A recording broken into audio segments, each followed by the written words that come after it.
Okay, so when you come in and you're looking to upload your transcripts, essentially you'll have your school will be highlighted here.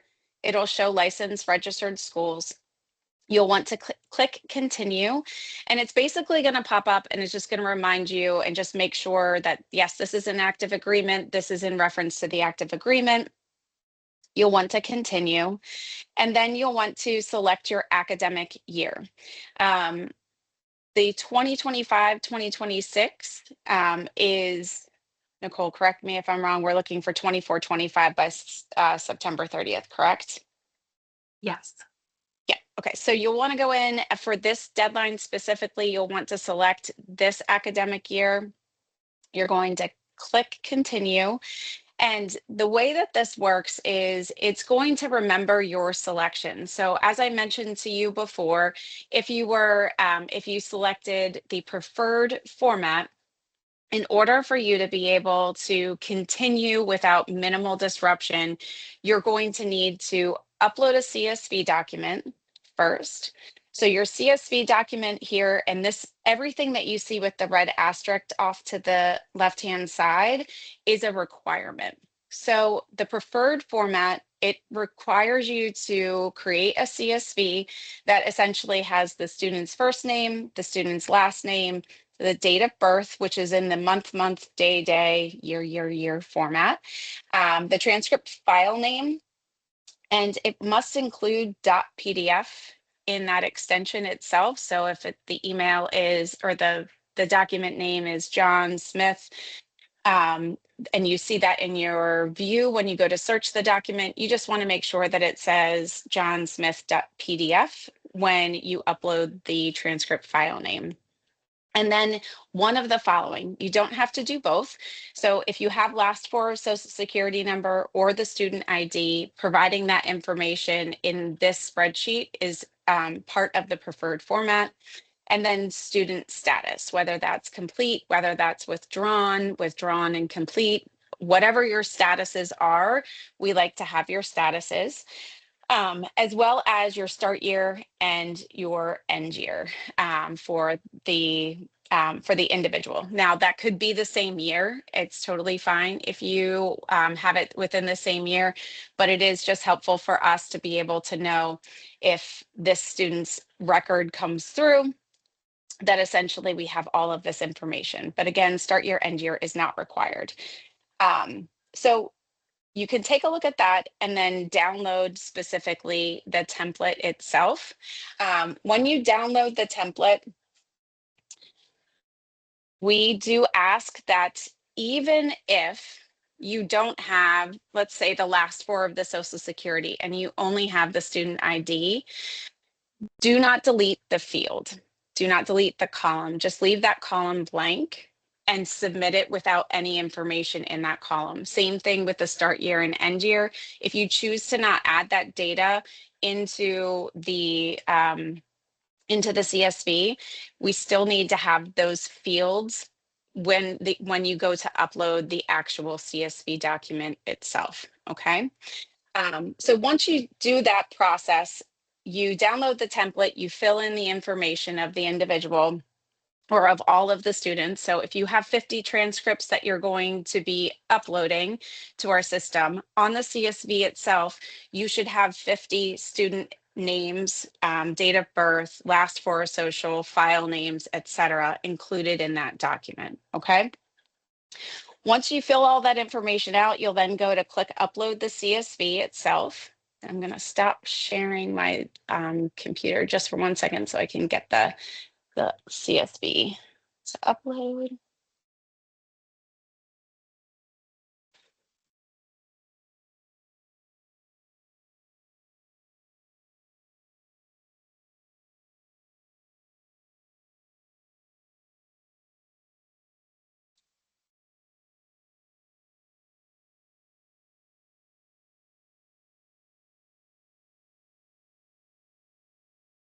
Okay, so then you have two options. You can either take the CSV document from your computer and you can drag it into this box here, or you can simply click upload file. When you do that, you'll have the ability to attach the information. and then you'll want to click continue. Okay. When you click continue, it's going to start looking for all of the data in that document itself. So then it's going to ask you to upload your transcripts. It is asking, it gives you a little prompt here if you would like the upload instructions. It does explain the preferred format again, but this is basically where you take a PDF document and you drag that PDF document into essentially the upload section itself. So I'm going to come in here and I'm just going to put in something that's not a transcript. So this is going to fail when I do this, but I just want you guys to be able to see it. So then you're going to click continue. When you go through the continue process, essentially we're checking that the files that you sent to us are actually matching the information that's in the CSV document itself. So it's going to give you this approval status. And typically it says check back within 48 hours to be able to take a look at the processing. Now you can see here that it said that the processing failed for this specific instance. And you'll be able to go to your dashboard and you'll be able to see the master file processing failed. If you click this view more section, you'll actually be able to see the reason why the upload failed. Either you're missing essentially data in the CSV, or maybe you uploaded 49 transcripts, but you had 50 transcripts on your CSV file. So you'll be able to see that we're missing John Smith's transcript. It would be the one that's not there. So you'll be able to get all of this detailed information with this review itself. Then you have the ability to retry. And I would just remind you, when you go to retry this, it's not just adding in the one transcript that's missing. You want to make sure that you upload the CSV and then you upload all 50 transcripts again, okay? So I'm going to pause there really quickly. Nicole, are there any questions before I continue? I did have one individual who wants to confirm the link for accessing the accounts. So can you pop that into the chat for them so that Absolutely. everyone has the correct link? Yep. And then I did answer a question in the chat, and you can tell me if I answered it correctly. I believe I did. So can they upload more than one transcript at a time, or can we upload them all at once? I said upload them all at once, multiple files at one time, and they should correspond with the CSV template also being uploaded.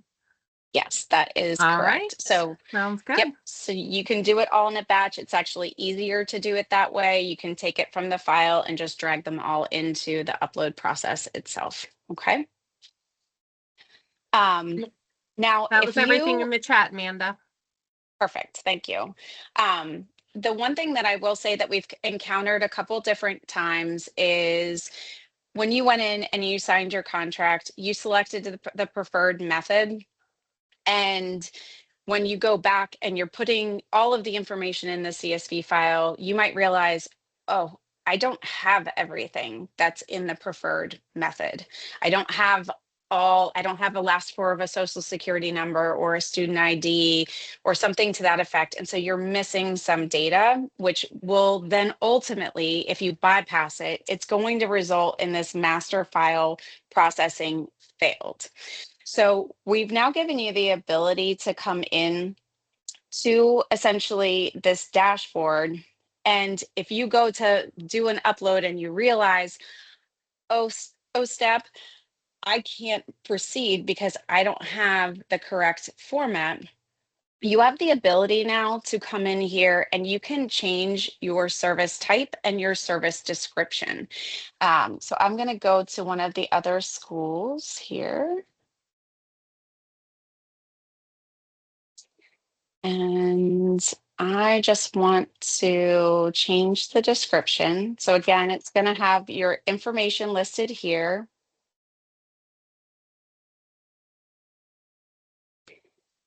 And when you go to this section, the reason that all of this is kind of it's not bold, is because this is just allowing for you to be able to review essentially the service selection that you currently have.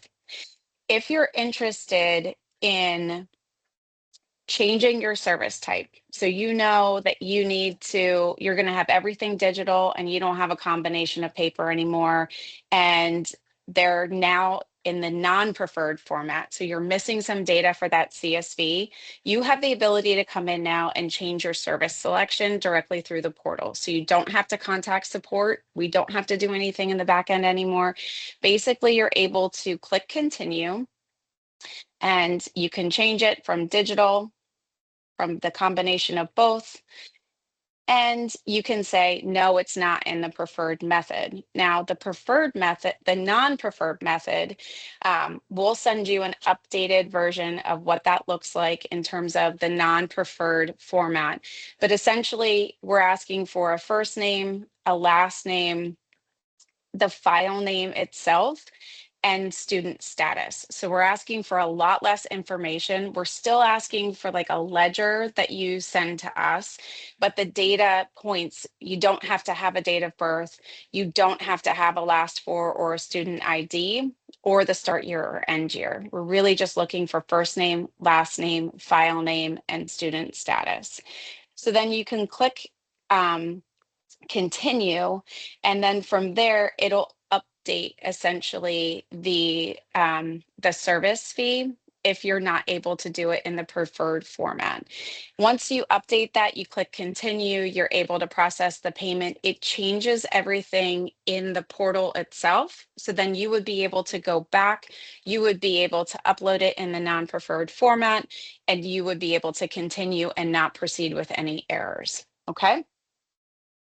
Any questions before I proceed? I see one in the chat so far. Yeah. Our contract was signed prior to me joining the organization. How do I get a login for myself and the RN instructor? That is a great question. Right now, we are asking that if you do need to be added to the account itself, that you reach out to transcript support at verify.com. And we will be able to remove the old user and put you on as the primary user.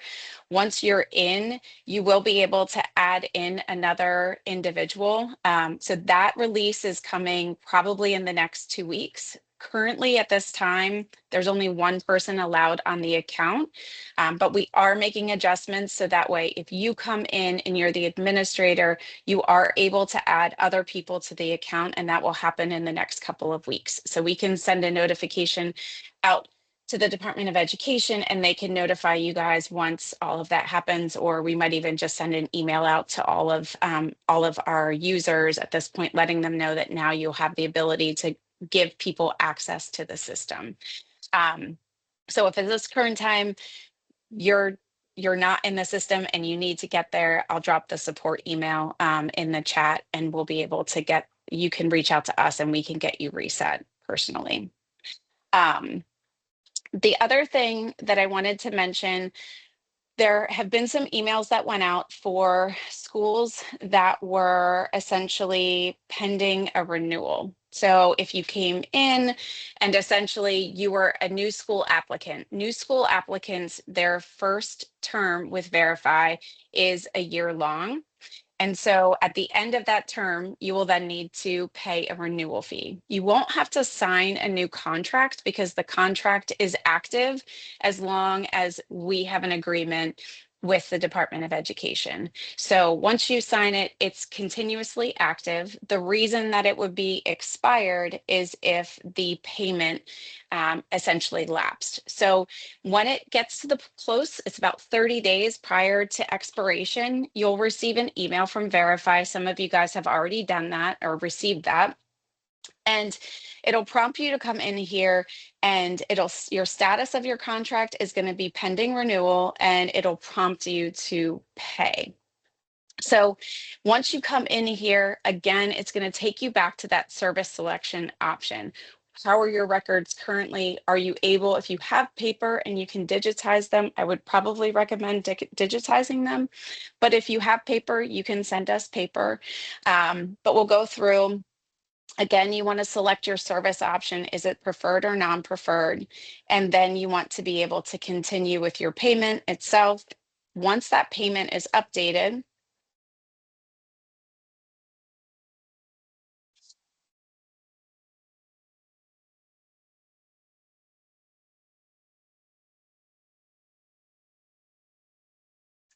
you will see that it's successful. You'll go back to your contract. You'll see that this is expired, and then within 24 hours, you'll actually have a brand new agreement. It'll be a new Verify ID that's listed there, and it will say that it's active. So you'll see one that's expired. You'll see the one that's active. If the PDE comes to you and says, hey, we need to see your updated license agreement with Verify, you still can come in here, you can download it, and you can send that information showing that it's an active agreement with us at this time. The other thing I wanted to mention to everyone is the changing of the service type. Some of you guys went in and did storage only. We are letting you guys know officially today that if you opt in for service and storage, we will take all of your records, all of the historical records that you have. You can send them to us, and we will be able to process them, put them in our system, and we will not charge you additionally to give us all of your historical records. Currently, at this time, the agreement between ourselves and your institutions is that you would have uploaded, if you signed right in the beginning of this process, it was 22, 23, 23, 24, and 24, 25 records. And then every year thereafter, it didn't include anything historically. So we are giving all of you guys the opportunity, if you have historical records, you want to put them all in a consolidated place, we'll take your records. We just need to see that you're registered as storage and service, and then you'll enable us to do your storage and service on your behalf.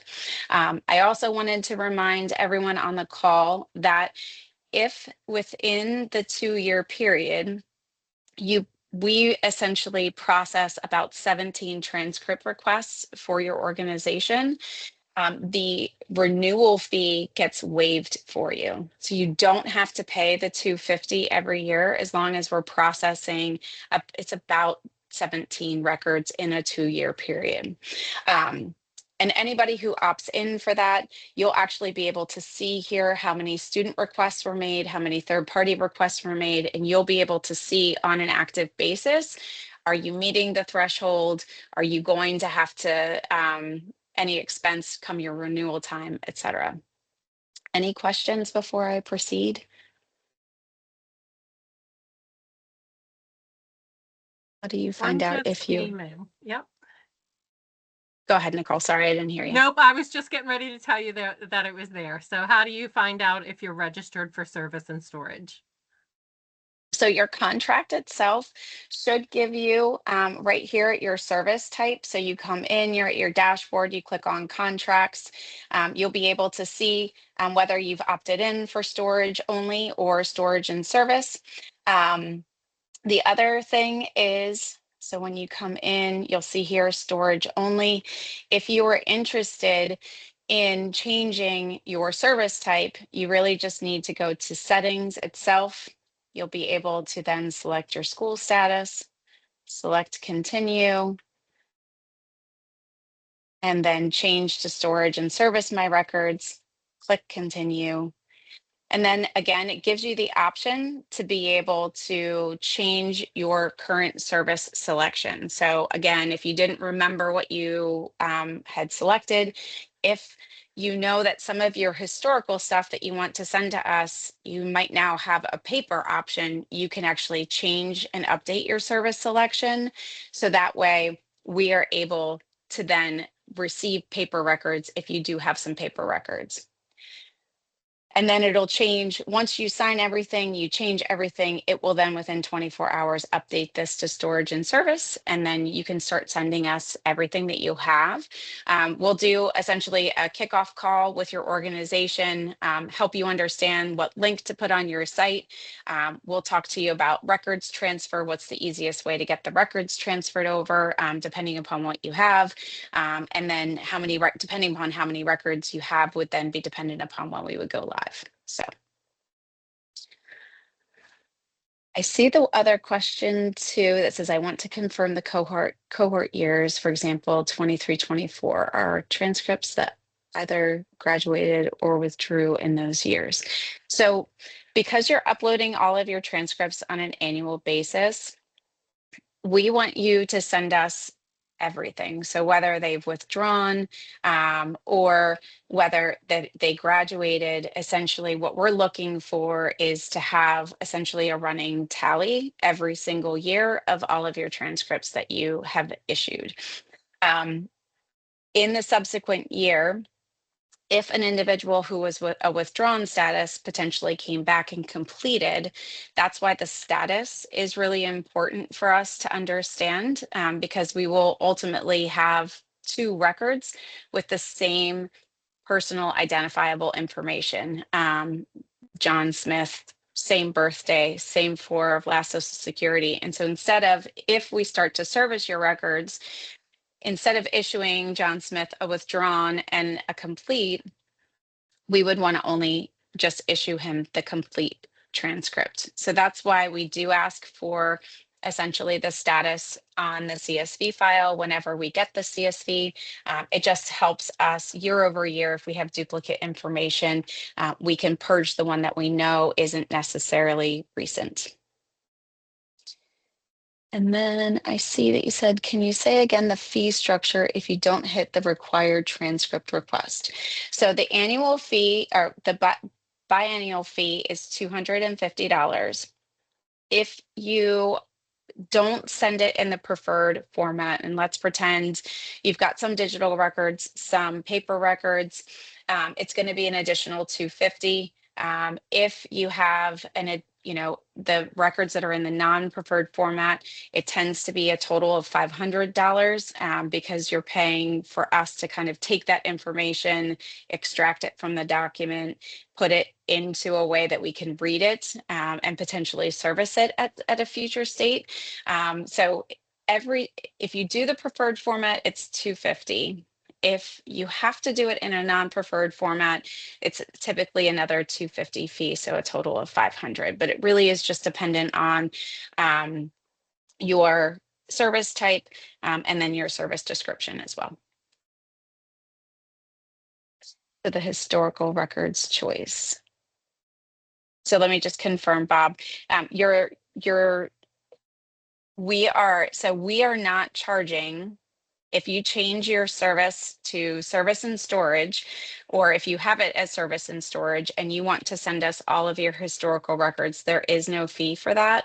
As long as we're able to essentially take over records management for your organization. Did that clarify for you, Bob? And then I see another question. I'm looking while you're talking and notice that my contract selection has new school applicants, active status, but it was signed on August 30th, 24. It's not pending.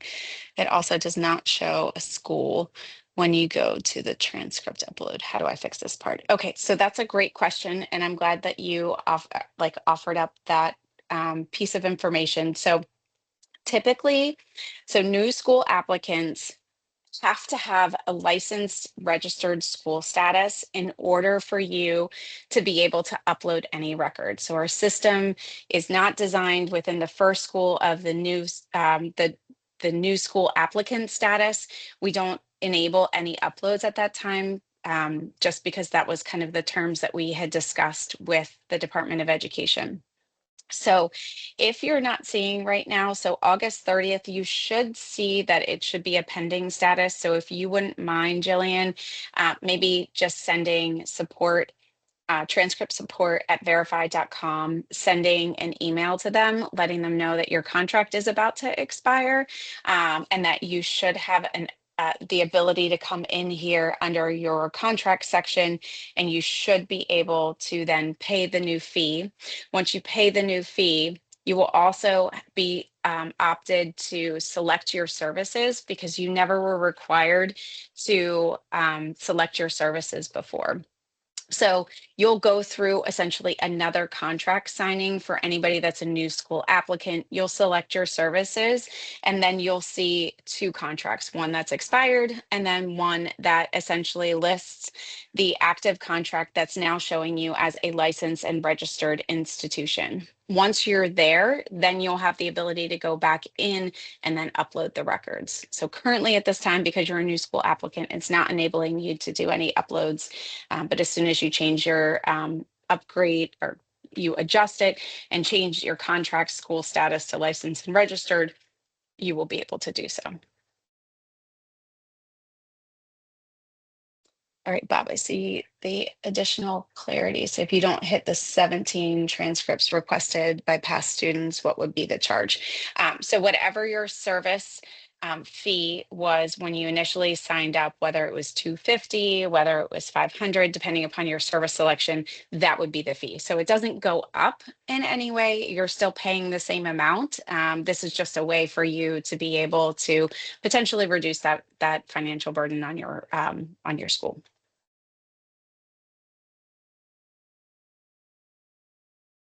So, any other questions?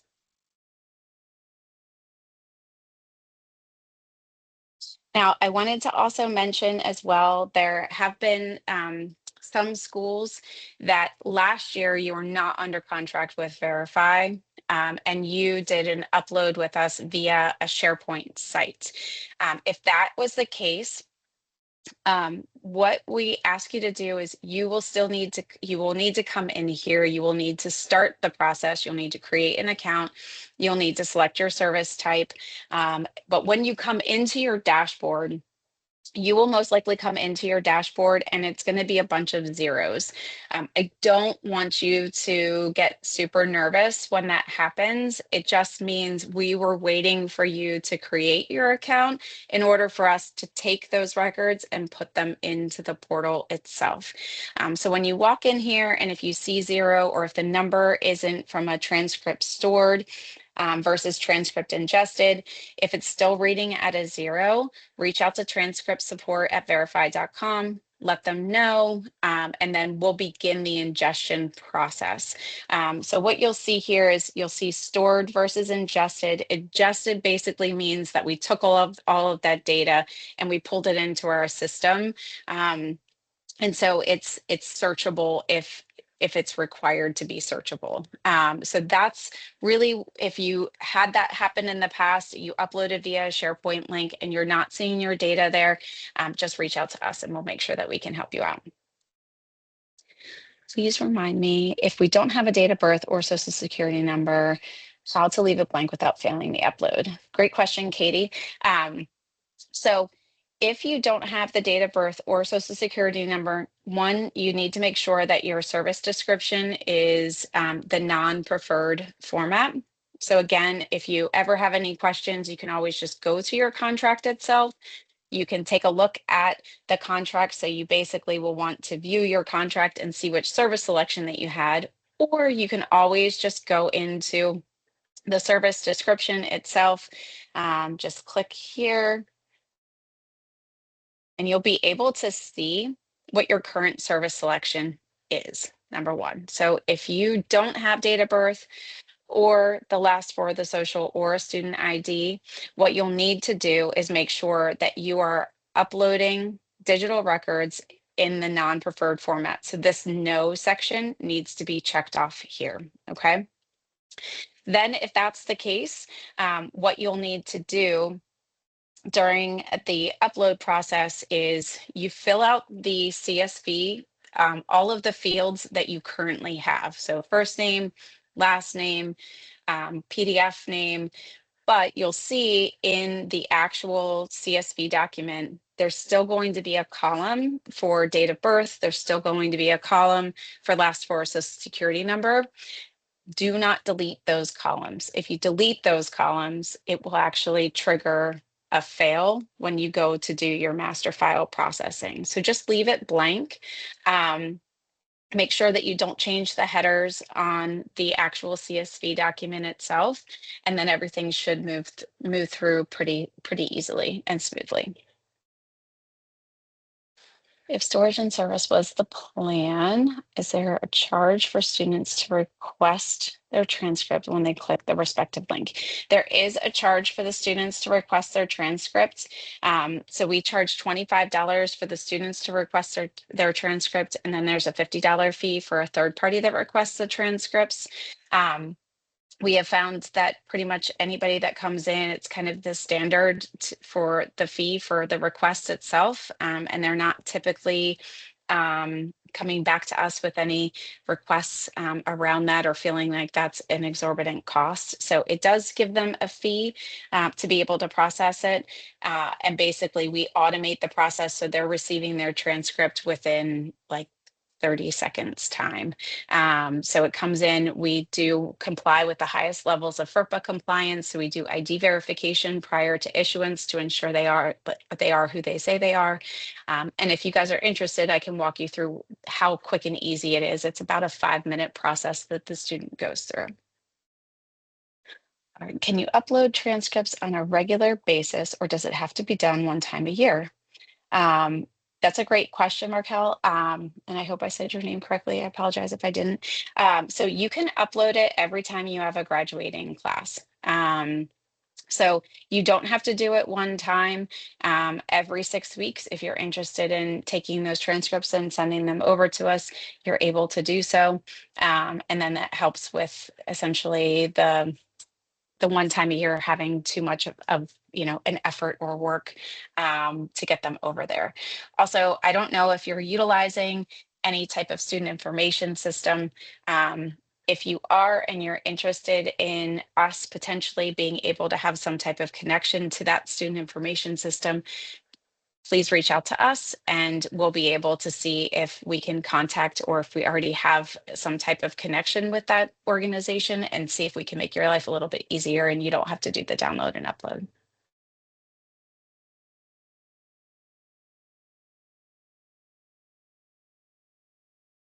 Any other questions?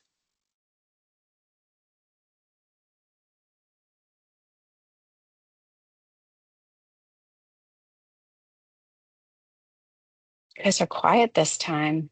Last time we talked for hours. Last time I felt like we got to do this. So Amanda, this is Andy Petrosky from NewPaths. If we have a question about our contract or anything after this session, should we email you directly that or would be fine. okay? And what is the email address to get you at? I can pop it into the chat here. Thank you.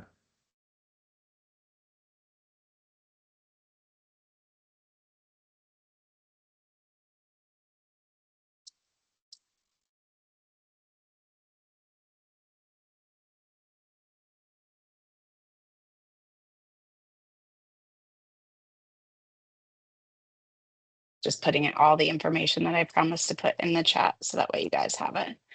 So the transcript support at verify.com will have you in touch with our support team. MCOS at Verify, that's me. And then I'm going to click on the repository at Verify. Yeah, just to make sure it's the right. Sometimes I leave out an S or something to that effect and it doesn't work. But yep, that was the right one. Perfect. Right, so I see one more question. We have a second location that we're just starting classes with. Will we upload both locations together? You should have an individual, you should have a location for, you should have a contract for each location. So you would only want to upload the transcripts for the unique location, because essentially when any student comes in and they would go to search if we were doing a service and storage, basically they would come in and they would search by your institution's name and your location, not necessarily just your institution's name. We need to have a one-on-one type of call. Is that possible? Absolutely, Jillian. So if you're ever interested, you can always email me, and we can schedule just a 30-minute conversation. I can walk you through any questions that you might have. Also, if it's more on the lines of like to be able to upload, our support team has done a really good job with tutorials, video tutorials, to be able to walk you through that process. So if it's an upload question, I would say reach out to them first, see if they can assist you. If they're not able to assist you, I think most of the people that have ever had questions and need to get somebody on the phone, we're able to, I'm able to jump on as well. So I would just reach out to support first if necessary. And then if it's something more on like the contract side, I would then reach out to me. Do you have the link that we can put on our website for alumni to request their transcripts? Absolutely. So basically the link that you would put on your site is transcripts.verify.com.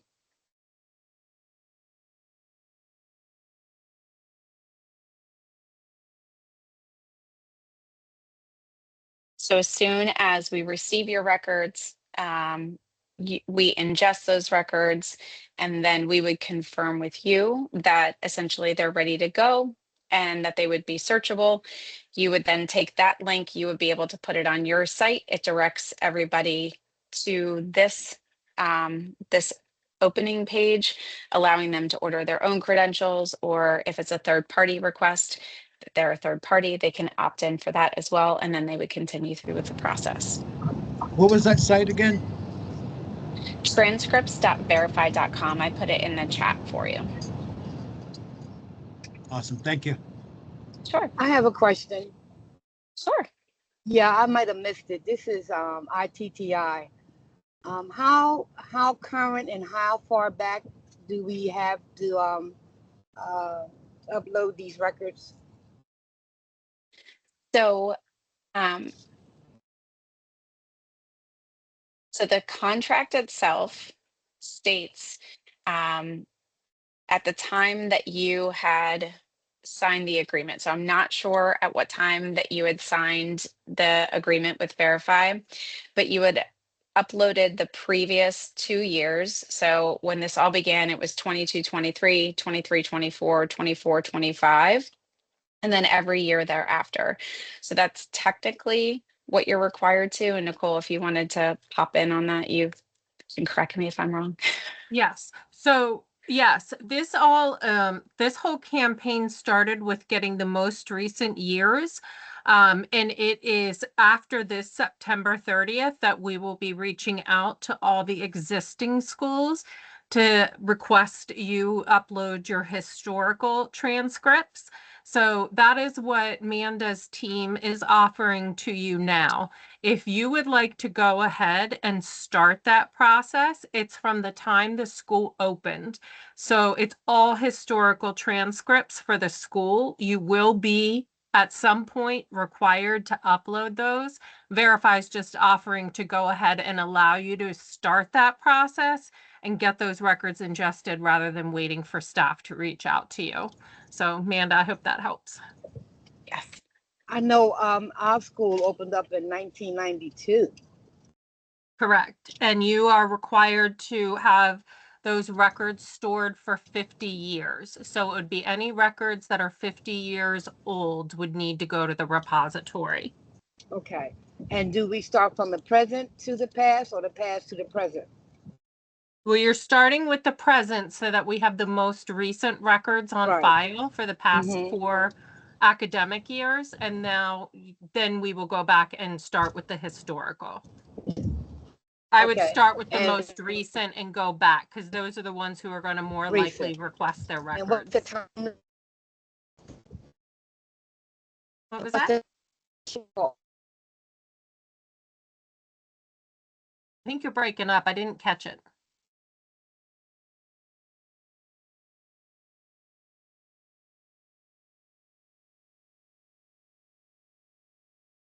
Might I'm have to sorry. wait for, yeah. If you can hear us, we might need you to clarify your question again.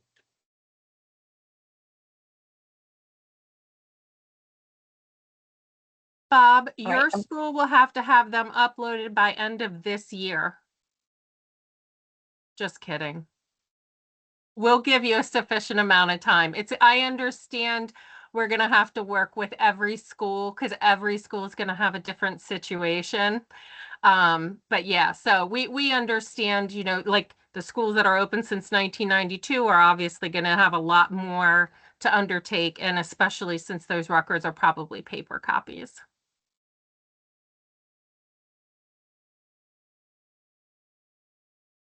Yeah, I bet you do have a lot of paper.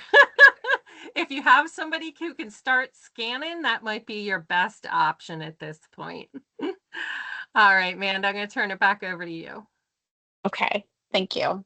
I do see, Pedro, you had a question. Do I have to create a file to upload to Verify? So you will have to create the CSV document. Depending upon your service selection will be dependent upon how much information you have to include in the CSV itself. And let me just reduce this a little bit. I'll bring this over. But you can download this directly from the portal itself. So that way you'll see exactly that it's coming over. It's got essentially the field names exactly as we need them. So this would be the CSV that you create. And then you need to also have a separate PDF that contains just the transcript only.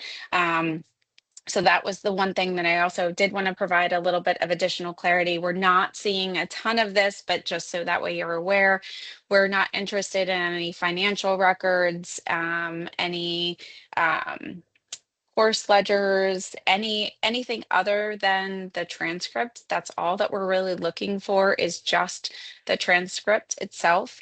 No enrollment agreements, nothing like that. So when same thing with diplomas.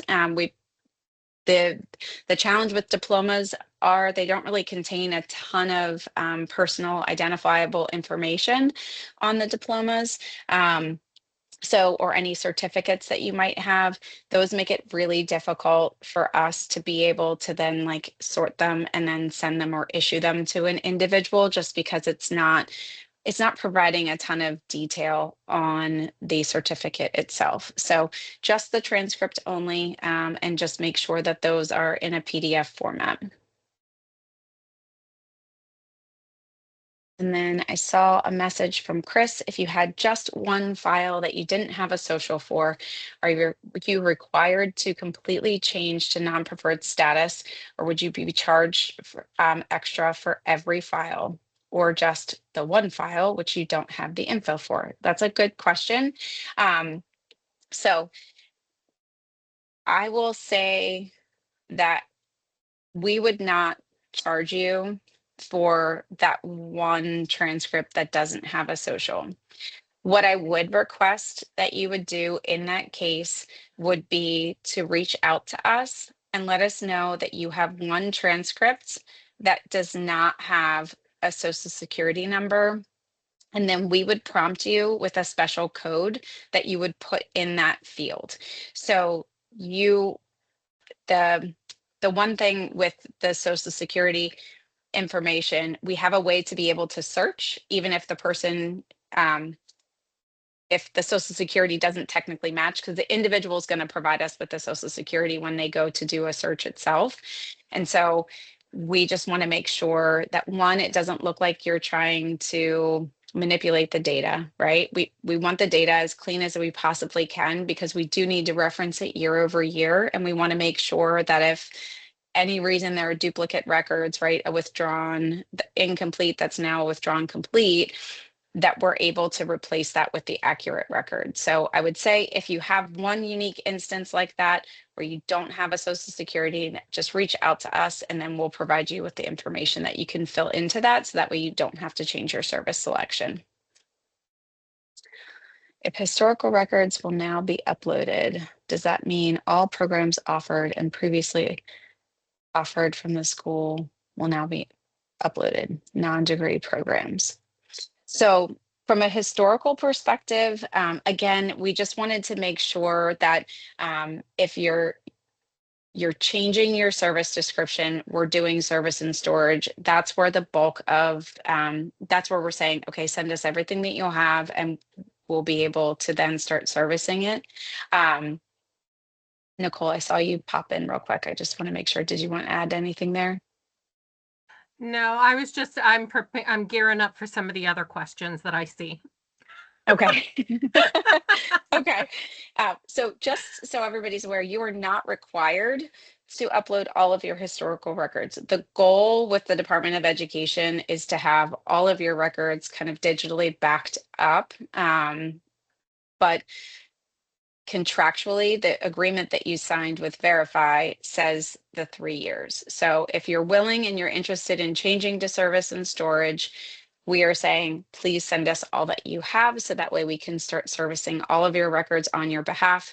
But you are not legally, like you're not bound at this point to send us everything that you have. We want it eventually. We'll have it all at some point, but right now that's kind of the, we're just providing some incentives to be able to start getting everything over.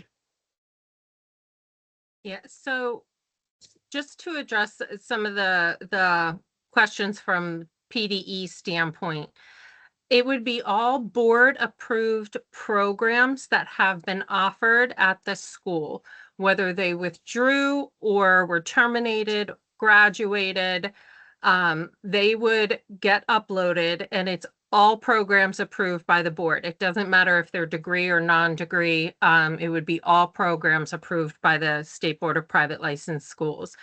As far as the 50-year period, Verif-y is going to end up eliminating any records that are over 50 years because it doesn't make sense to keep them and the cost of storage to continue to maintenance them. So if you're going to start back and you're going to start and go the whole way back 50 years and you're just now starting that, I would take my 50 years from January 1 of 26. I wouldn't be worrying about these few months in that 50 years.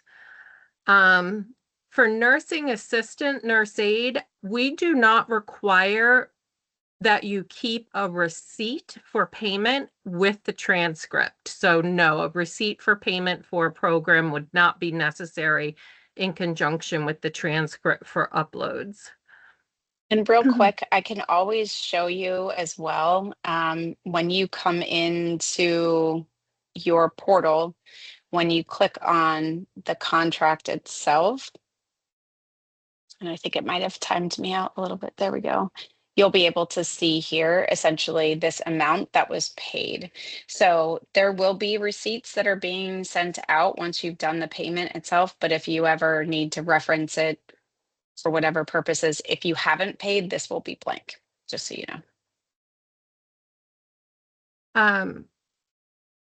The transcripts that you've uploaded before are all available on the repository. So students should be able to request from the repository if you've set up for service. If you haven't set up for service, then Verif-y is simply maintaining your files, and that is what the fee translates to. It's the fee for them to store them without servicing them. So if you are a school that is allowing Verif-y to service your transcripts and therefore they're able to cover the costs of maintenance and storage through student fees, that is where they would be able to, if you're receiving enough requests for your school's records, it would eliminate the need for that fee if you had service and storage. And you provide all your historical records regardless of selecting service and storage. All schools, whether they choose to just have their records stored or to have them stored and serviced, will be required to upload all historical documents. Contents and field lines which are showing we uploaded through the portal. So I'm going to let you take these next two, Amanda. Pedro is saying he doesn't see his transcripts that he uploaded. I don't know if he has service or just storage and service. If it's just storage, Pedro, you wouldn't be able to see them because students, you're not contracted with the repository to have students be able to retrieve them from the repository. There's another one here too, Manda. Will it cause problems if the previously uploaded files, which aren't currently showing, are re-uploaded? And I don't think so. I think it would notice that it would cancel them out. So did we just lose Manda? So it would transfer, it would recognize the duplicate file and it would replace whatever you've already submitted. How far to go back? So transcripts are due by September 30, and I am going to this is the information regarding uploads. So AW, here is the answer to your question. All schools should have already uploaded since July 1, 2021. So that is how, if you're just now starting to upload, that's how far back you need to go by September 30. You need to have back to July 1 of 2021 included. Nursing assistant transcripts, what's included? So all of the information that a student would need upon graduation should be on your transcript. There shouldn't be any additional documents that are necessary. You should be able to put right on the transcripts whatever information they're going to need to obtain employment or get certified or licensed or permitted with that transcript.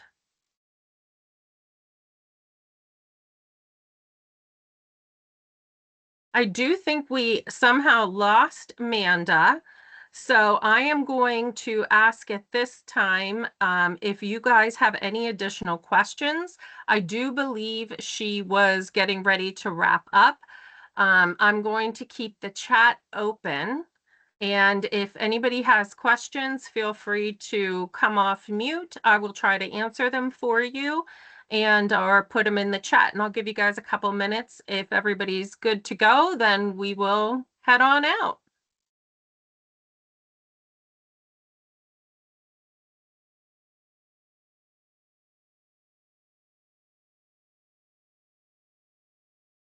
Thanks, guys. All right. So if everyone's heading out, you guys have a fabulous day. Have a good week. And I thank you so much for joining. Let us know what questions you have. Thank you. Bye. Nicole, will you be emailing the recording of this? Yes, we'll be posting it on the website. Oh, on the website. Okay, thank you. I must have missed You're that. so welcome. Thanks. Uh-huh.